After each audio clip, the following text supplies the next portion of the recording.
Hi, dear friends.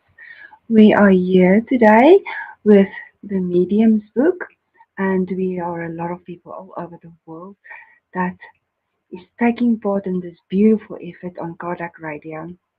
And so today we're going to talk a bit more about the Medium's book, Chapter 4, Part 2, explanation of the physical manifestation. And let's begin. It says the moment of suspension, movement and suspensions and noises. And Allan Kardec has stated from um, number 2072, having used both reason and phenomena to demonstrate the existence of spirit along with the possibility of their being able to act upon matter, we must now determine how their actions are produced and how they operate in order to move tables and other inert objects. So it's going to help us get behind the explanation of how tables has been moved or other objects as well. Knowledge of the nature of spirit, the human form, the semi-material properties and their perispirit, the mechanical action they can exert upon matter and the occurrence of operation of fluid and even tangible hands that could lift objects and carry them, naturally led to our belief that a spirit simply used its hands in order to turn a table and that it lifted it by using its arms. But if they were so, then what was the need of the medium? And that is the question. What is the need of the medium?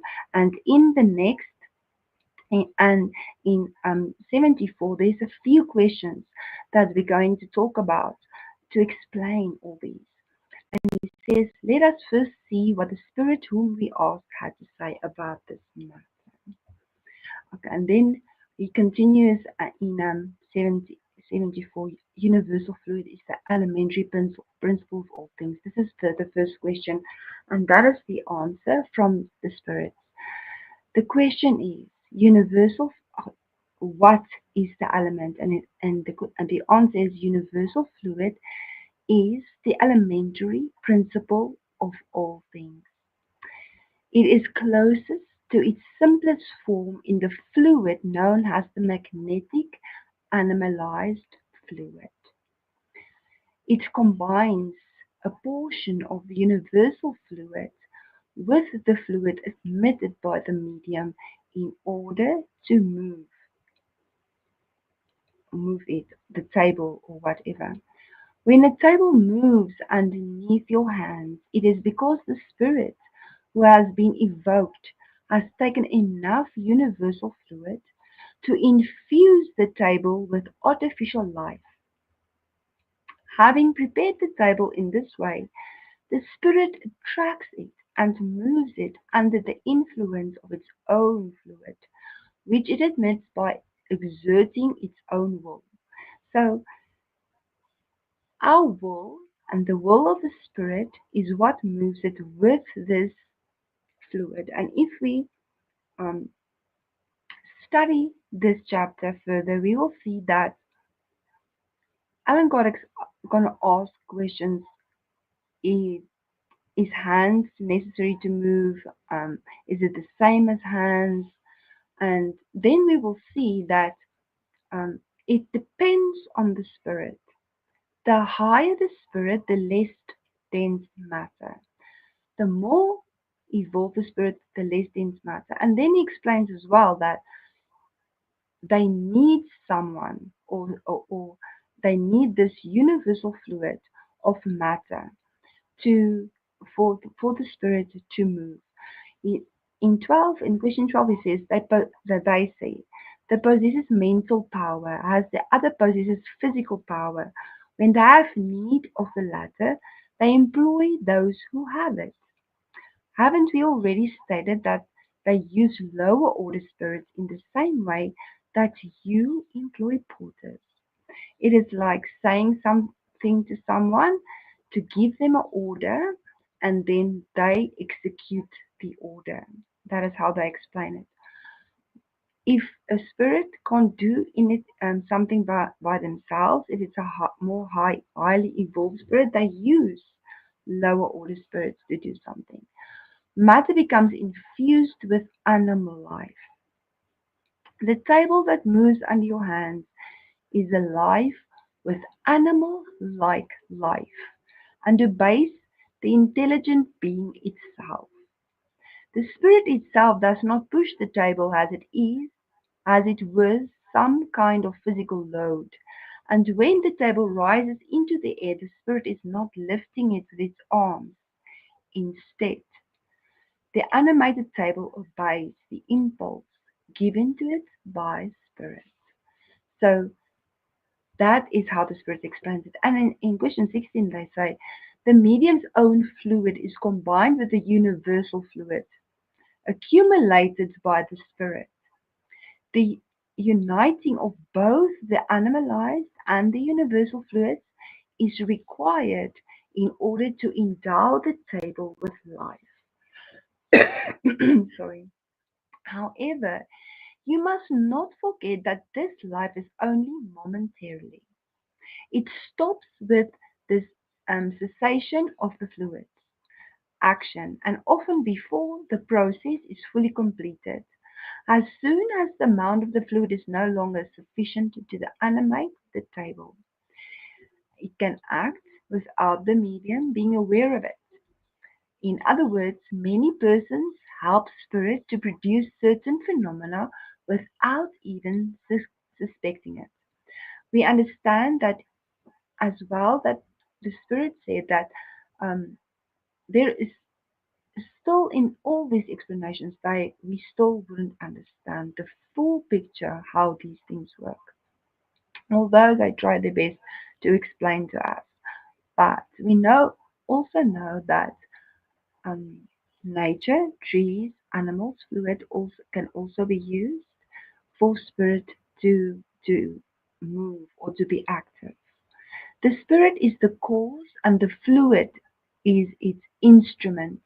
Both are required. To call upon the spirit and to aid them in giving impulse to the fluid. It is not always even necessary for the hand to come into contact with the object in order for it to move. Almost always, all that they are needed for it to provide the initial impulse. But after the object has been animated, it can obey the will without any physical contact. This depends on the power of the medium or the nature of the spirit involved. Moreover, even with the first contact, it is not always needed. We have proof of this in the spontaneous movements and discolation that no one even thought about causing. And that is true. So this was the studies done by Allan Kardec as well. And um, he is and this is another question 19. It depends on physical composition and the greater or lesser ease in combining the fluids. It further depends on the greater or lesser affinity between the medium and the spirit, who find in the medium the required fluidic potency, as is the case with magnetizers. This potency is either little or great. In this regard, we have found individuals who are completely resistant to the process, others in which the combining of the fluids only occur because they exert their own will. Finally, other, others in which it occurs so naturally and easily that they are not even aware of it, where they serve as unknown instruments.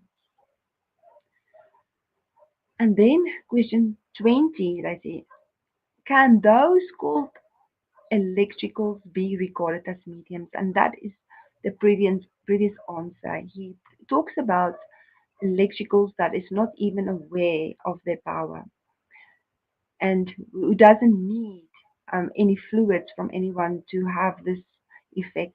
The answer was such individuals draw from within themselves the fluid required for producing the phenomena, and they can act without the aid of spirits.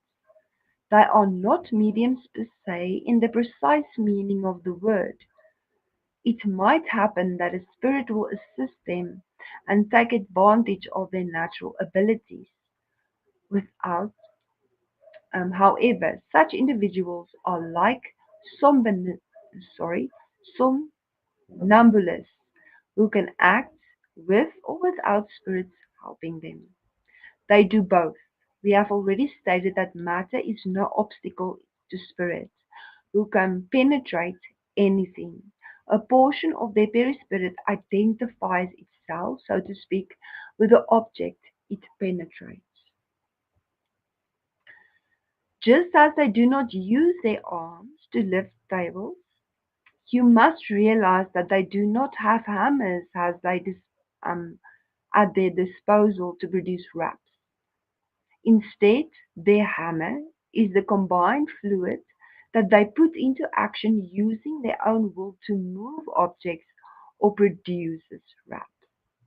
When they move objects, light transmits the movement to your sight. When they produce wraps, air transmits the sound to you. Since it can act upon matter, it can thus act upon air in the same way that it acts upon a table. As for articulating sounds, it can imitate imitate them, just like all other noises. You cannot comprehend the nature of spirit and the way they act by merely using comprehensions, which provide only an incomplete idea of the matter. It is always a mistake to compare their manner of acting to yours. Spirit must always act in accordance with their organization. Haven't we stated that the perispirit fluid penetrates matter and identifies with it, endowed in it with artificial life? Well then, when a spirit plays a keyboard with its fingers, is it really doing so? However, it does not use muscular force to press the keys. Instead, like the table, it animates the keyboard with which obeys it and vibrates its strings. A certain spirit are still so little evolved and so material in comparison with evolved spirit that they retain the illusion of earthly life and think that they continue to act as they did when they were in the body.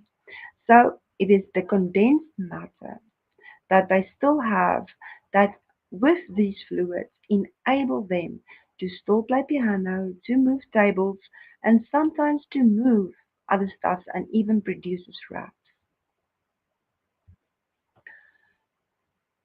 In question 24, they do not perceive the true cause of the effect they produce. As a commoner does not understand the theory behind the sound he or she pronounces. If you ask such a spirit how they can play the piano, they will say that they use their fingers since that is what they believe. So in their mind, they are still so close to matter, in the thought that they are still matter. So they think they play with their fingers, but actually they are mentally, with their will, moving the chords of the piano. It says the process contains inner force that replace our muscles, just as person who cannot speak sign with their hands. It just so happens that humans are far from knowing about all the laws of nature. If they knew about them, it will imply that they were highly evolved spirits. However, every day there are incidents to disprove those who think they know everything, who intend to impose limits on nature, and yet they are not less proud of themselves at the fact. By constantly unveiling new mysteries, God warns people that they must distrust their own knowledge, because a day will come in which the knowledge of the most learned person will be confounded. Every day, don't you see examples of objects that are impelled by motion that is capable of overcoming the power of gravity? Doesn't a ball thrown into the air momentarily overcome this force? And this is the last question that Allan Kardec explains, that even though the spirits are trying to help us understand um, how spirit uses um, mediums and this universal fluid to move things, that there are still so many things that we do not understand, and that there is more that we are going to learn. And then in 75 it says, we might emphasize the crucial point that the universal fluid which harbors the principle of life is the chief agent in manifestation, and that this agent receives its impulse from the spirit, whether incarnate or discarnate. This condensed fluid comprises the perispirit and semi-material envelope of the spirit. When incarnated, the perispirit is connected to matter of the body. In the errant state, it is free. While the spirit is incarnated, the substance of its perispirit is more or less bound and more or less adherent to it, if we may put it so.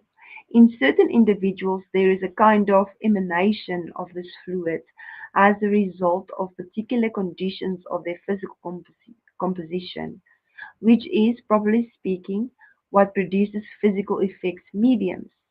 The greater or lesser abundance of the emanation of this animalized fluid and the ease with which it is combined determines the medium's power. This emanation is not permanent, however, which explains the intermittency of the ability. And then he further explains, let us make a comparison. When we want to strike something that is some distance away, we first determine to do so with a thought. So the decision is made before we take the action. But thought alone cannot actualize our intent.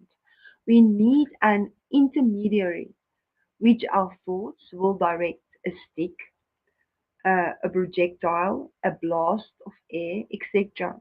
Note further that our thought cannot act directly upon the stick, for if we um, do not touch it, it will not act by itself. Our thought, which is the spirit itself incarnated in our body, is united to the body by the perispirit, and cannot act upon the body without it, in the same way that it cannot act upon the stick without the help of the body. Therefore, the spirit acts upon the perispirit, which is the substance with which it has the most affinity. So the perispirit is what connects us to the body, and what um, is needed, the perispirit, for to have this power over matter. Then the perispirit acts upon the muscle, which in turn enable the hand to pick up the stick and the stick to strike the target. When the spirit is not incarnated, sorry, it requires an instrument, the fluid that aids it in making the object carry out the impulse of its will. And in 77 he says, therefore, when an object is moved, lifted, or thrown through the air, the spirit does not take hold of it, lift it, or throw it, as we do with our hands. It saturates it, so to speak, with its fluid, combined with the medium's fluid, momentarily animated, um, thereby the object act like a living being, with the difference that it does not have a will, of of its own, but instead obeys the impulse of the spirit's will. Thus, the vital fluid, impelled by the spirit, endows inert objects with artificial and momentary life, since the spirit, the perispirit is nothing other than this vital fluid itself. It follows that the incarnate spirit, by means of the perispirit, is what gives life to its own body, and it stays united to it as long as it has its organization enable it to. When the spirit withdraws, the body dies. So if instead of a table we took a wooden statue and acted upon it like we did upon the table, we would have a statue that could move about and produce raps in response to our questions. In other words, we would have a statue that was momentarily animated with artificial life. Besides talking tables, we would also have talking statues. How much light this explanation casts over an infinite number of phenomena heretofore inexplicable. How many elorgies and mysterious effects it resolves. And then in 79 he explains when one creates a vacuum, and this is about the bowel. Anyone can go to YouTube. There's so many experiments on this um, bell glass experiment. You can just put in bell glass and then you can get the whole experiment. When one creates a vacuum in a bell glass by using a vacuum pump, the bell glass sticks to the base of its impossible, um, and it is impossible to unstick the glass because of its air pressure holding it down. If air is put back into it, the bell glass is easy to unstuck because the air pressure has been restored to, to equilibrium. And if it is left to itself, it will remain on the plate due to the law of gravity. However, if the air pressure inside of the bell glass become greater than the air of the outside, the glass will rise in spite of gravity. If a rapid and forceful current of air is employed, the glass will remain suspended in the air without any visible means of support. Sorry. Like what happened with those dolls that spin upon the sprays of water fountains. So it's a beautiful explanation um, that he gave about this bell glass experiment. Please go and watch it. It's good for children as well. Let us return to the explanation of how a table moves. If a spirit can lift a table by the means indicated, then it can lift anything else as well. An armchair, for example, and if it can lift an armchair, it can also lift it with a person sitting in it if it uses enough force. Electricity is also classified among the um, imponderable fluids. Nevertheless, an object can be held down by electrical current and will strongly resist whoever attempts to lift it. It thus appears to have become heavier, but simply because of the fact that there is no support to be seen. It would be illogical to conclude that there is none. Hence, a spirit may possess a means of leverage unknown to us. Nature proves to us every day that it cannot be limited to the testimony of our senses. This is a continuance of the chapters. Let me just go back. And in this chapter, it explains about, we have talked about the knocks and how does does spirit use arms? And Allan Kardec have explained, or the spirits have explained through his questions to us that um, how it works, and that fluid and our perispirit are needed for a spirit to use and his will. And they put their will with this fluid into a table. So I think all of us understand it much better. There are so many explanations and experiment these days that help us better understand. If you think that um, when the medium's book was written, it was so many years ago, and the explanations were much harder than in our days, where there are so much more evidence of of scientific evidence of things moving and how they can move through with air and how they can move through everything that the spirits are explaining. But the medium's book is a wonderful book project, and I'm so thankful to be part of this. Um, Please take the book and read the whole book, and join every one of us while we study this beautiful book by Allan Kardec and so many spirits, um, so that we can learn better and understand ourselves better and everything that is happening around us as well. Thank you so much, beloved friends, for joining me. Until the next chapter. Thank you.